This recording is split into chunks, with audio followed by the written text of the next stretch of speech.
Welcome to Compact History from compacthistory.com, where we explore the stories, events, and moments that shaped the world in short, bite-sized episodes. Before we start, a quick announcement. A brand new podcast is joining the Compact Histories family. It's called Compact Science, and it brings you clear, straightforward explanations of science-related topics, all in the same short, bite-sized format. Look out for Compact Science wherever you get your podcasts and on compacthistories.com, launching tomorrow. With that being said, let's get back to the show. This is episode 118, The History of Tattoos. Long before tattooing became associated with sailors, subcultures, or modern self-expression, people were marking human skin in permanent ways thousands of years ago. Some of the earliest direct evidence comes from Ötzi the Iceman, whose preserved body was discovered in 1991 in the Alps near the present-day border between Italy and Austria. He lived roughly 5,200 years ago, and his body bears more than 60 tattoos made up mostly of lines and small crosses. These marks were not placed where they would have been especially visible or decorative. Instead, many sit near joints and areas of wear, which has led some researchers to suggest they may have had a therapeutic purpose, perhaps linked to pain relief rather than simple ornament. Ancient Egypt also provides important early evidence. For many years, Egyptian mummies were considered the oldest known tattooed human remains, until the discovery and dating of Ötzi pushed the timeline back further. Archaeological evidence from Egypt shows that tattooing was already established several thousand years ago. Female mummies dated to around 2000 BCE have been found with tattoo patterns on their bodies, and figurines from even earlier periods appear to depict women with markings on their thighs and limbs. Archaeologists have also identified bronze implements from Gurob, dated to around 1450 BCE, that are thought to have been used as tattooing tools. This suggests tattooing was not random or isolated, but a recognized practice with methods and cultural meaning behind it. The meaning of these ancient tattoos seems to have varied. In Egypt, older scholarship often linked tattoos only with fertility, dancing, or supposedly dubious social status, especially because many of the earliest tattooed remains were female. More recent research has complicated that view. Infrared imaging of mummies from Deir el-Medina has revealed dozens of tattoos, including symbols associated with protection, religious power, and ritual activity. These findings suggest that tattoos could mark spiritual authority, healing roles, or sacred knowledge rather than merely decoration. What matters most at this early stage is that tattooing was already more than body decoration. In the ancient world, it could carry practical, spiritual, social, and symbolic weight all at once. The earliest tattoos were not a fashion trend in the modern sense. They were woven into belief systems, healing practices, and ideas about identity. As tattooing spread across different societies, those same themes of status, protection, belonging, and meaning would keep resurfacing in new forms. As tattooing spread across the world, it became far more than a simple mark on the skin. In many traditional societies, tattoos were woven into daily life, belief, and social order. They could show rank, family ties, courage, spiritual protection, or readiness for adulthood. Rather than being chosen on a whim, they were often earned, inherited, or received as part of a ceremony that marked a person's place in the community. Across different cultures, the styles varied, but the deeper idea was often the same. Tattoos said something important about who you were. Some of the best-known examples come from Polynesia, where tattooing held a central cultural role. The English word tattoo itself comes from the Polynesian word tatau, brought back into European use in the 18th century after voyages in the Pacific. In Polynesian societies, tattooing could indicate genealogy, social standing, achievement, and spiritual strength. In Samoa, the PA, an extensive tattoo traditionally worn by men, was a sign of endurance and cultural commitment. In New Zealand, Maori moko developed into a highly distinctive form of tattooing in which the face and body carried patterns that could indicate ancestry, status, and personal identity. These were not casual designs. They were deeply tied to community memory and personal history. Similar traditions appeared in other parts of the world. Among Inuit communities, tattooing was used on the face and body in ways connected to womanhood, protection, and cultural belonging. In parts of the Arctic and subarctic, a technique using pigment-coated thread drawn beneath the skin was used to create permanent markings. In Japan, tattooing also has a long history, though its meanings have changed over time. Early forms existed well before the highly elaborate full-body styles for which Japan later became famous. Even where methods differed, tattoos often served as visible evidence that a person had passed through important stages of life or belonged to a particular people. What makes this stage in tattoo history so important is that it shows tattooing as a respected social language. A tattoo could announce identity before a word was spoken. It could connect a person to ancestors, to sacred traditions, and to the wider group around them. But a major shift was on the horizon. For much of early human history, tattoos could signal status, healing, faith, or belonging. But that did not remain true everywhere. As larger states expanded and more centralized systems of law and religion took hold, tattoos began to acquire a harsher public meaning in many parts of Europe and the Mediterranean. Among the Greeks, and especially the Romans, tattooing was often used not to honor a person, but to mark them as controlled, punished, or excluded. Classical writers described tattoos, or stigmata, as signs placed on enslaved people, criminals, and captives. In other words, the same act that had once expressed identity in some cultures could, in another setting, become a tool for stripping identity away. That shift changed the reputation of tattooing for centuries. In the Roman world, tattoos could act as visible labels of disgrace. Some enslaved people were marked to show ownership or taxation status, and some offenders were tattooed as a punishment that could not be hidden easily. The point was not beauty or meaning in a personal sense. It was public control. Once tattoos became associated with criminality, slavery, and humiliation in major imperial societies, the practice carried a social stain that would outlast the empire itself. Even where tattooing still existed in other cultures as an honored tradition, influential European attitudes increasingly linked it with shame, not status. Religion deepened that change. As Christianity spread through the Roman Empire, tattooing came under greater suspicion in Europe, and after the advent of Christianity, it was forbidden in Europe. At the same time, Constantine banned tattooing of the face in the early 4th century because it was seen as disfiguring what was made in God's image. The ban did not wipe out all body marking overnight, but it helped push tattooing away from accepted public life and towards the margins.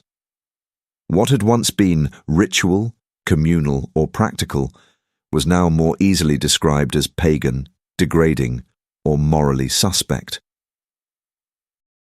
By this point in the story, tattooing had split into two very different historical paths. In many indigenous and traditional societies, it still carried honor and meaning. In much of Christian Europe, however, it had become tied to punishment, deviance, and prohibition. That tension set the stage for the next chapter, because tattoos did not disappear. Instead, they re-emerged in a very different setting. For a long time, tattooing remained a marginal activity due to the stigma it carried in many societies. That began to change during the age of exploration and empire. As Europeans traveled more widely in the Pacific from the 18th century onward, they encountered tattooed societies whose body art was highly developed, deeply meaningful, and impossible to ignore. Europeans effectively rediscovered tattooing through contact with indigenous peoples in the Americas and Polynesia, while the very word tattoo entered English from the Polynesian tatau. These encounters did not instantly make tattooing respectable, but they did make it fascinating, portable, and newly visible to European observers. Sailors were central to that change.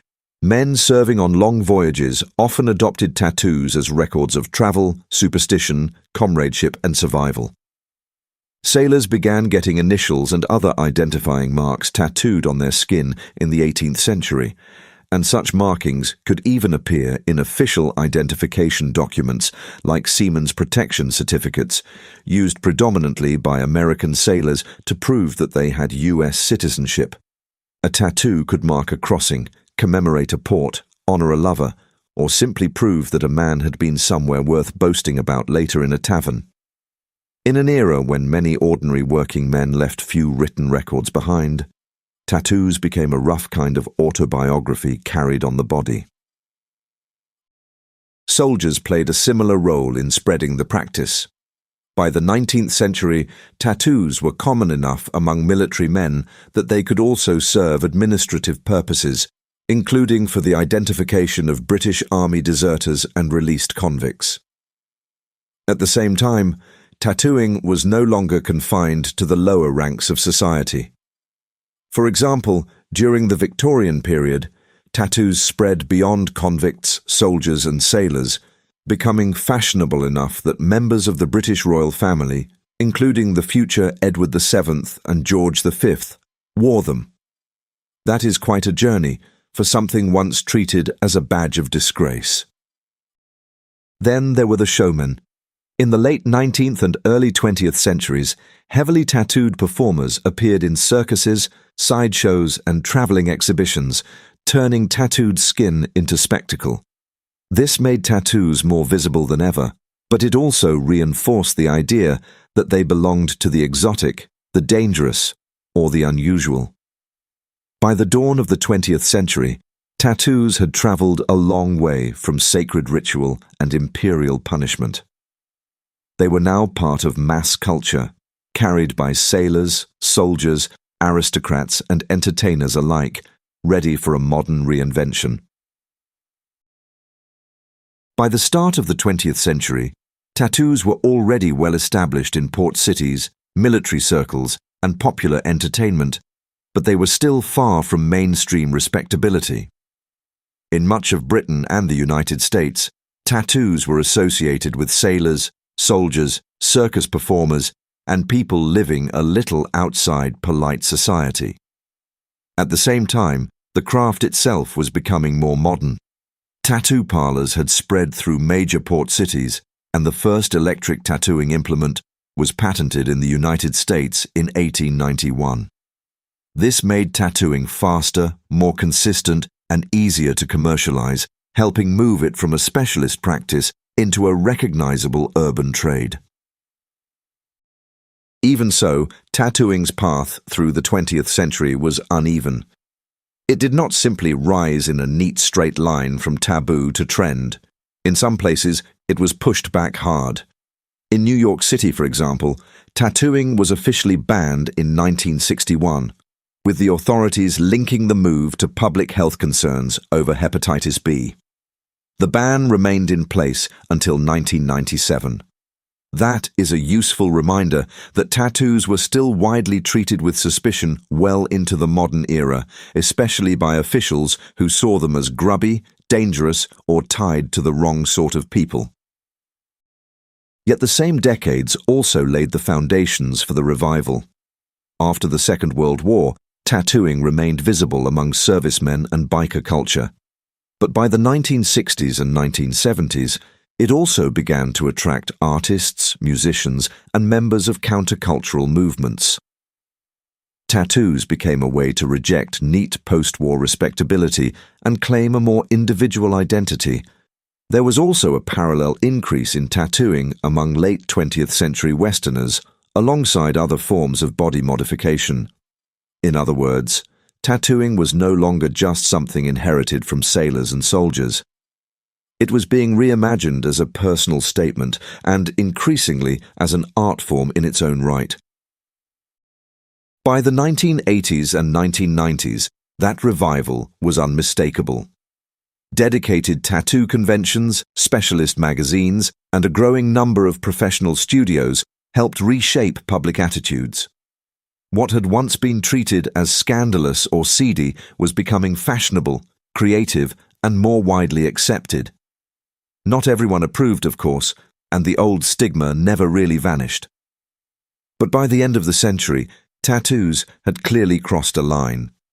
They were no longer confined to the fringes. They had entered mainstream culture. By the early 21st century, tattoos had moved far beyond the world of sailors, bikers, barracks, and backstreet taboo. They had become part of ordinary public life.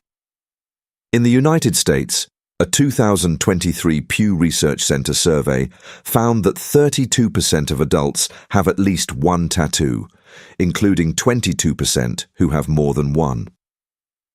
The same survey found that 8 in 10 Americans believe society has become more accepting of tattooed people over the past 20 years. That is a remarkable turnaround for a practice that, within living memory, could still shut people out of jobs, social circles, or polite approval. Part of that change comes from visibility. Tattoos are no longer tucked away in dockyards and dimly lit parlors. They appear in offices, on television, in sport, in music, in fashion, and across social media. Pew noted that tattoos are now a common sight in American workplaces and even among elected officials, which tells you how far things have shifted from the days when visible ink could mark someone as suspicious on sight. At the same time, public attitudes have evolved alongside the tattoos themselves.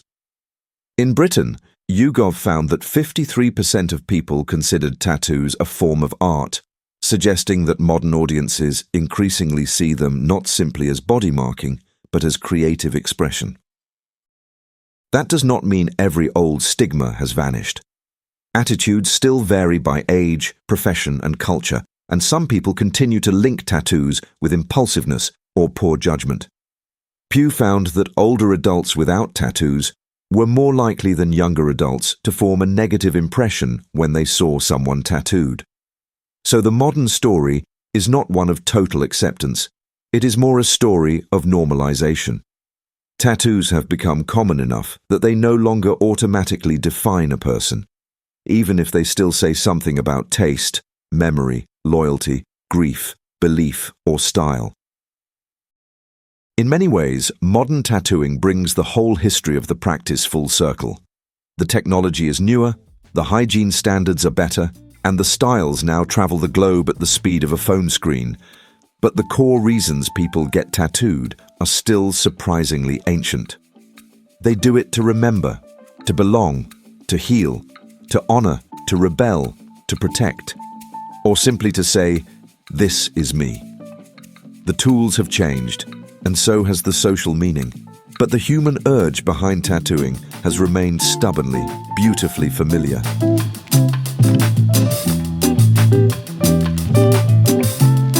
That brings us to the end of this episode of Compact History, part of the Compact Histories Network. If you enjoyed it, please follow or subscribe wherever you're listening so you don't miss any future episodes, and consider leaving a rating or review, as it really helps new listeners find the show. You can find more episodes at compacthistory.com, where you can also explore our other podcasts covering biographies, warfare, disasters, mysteries, and true crime. You can also follow us on Facebook, Instagram, and Pinterest. Finally, please consider supporting the show directly by buying us a coffee. Head on over to compacthistories.com/historycoffee to see how. Thanks for listening, and I'll see you next time.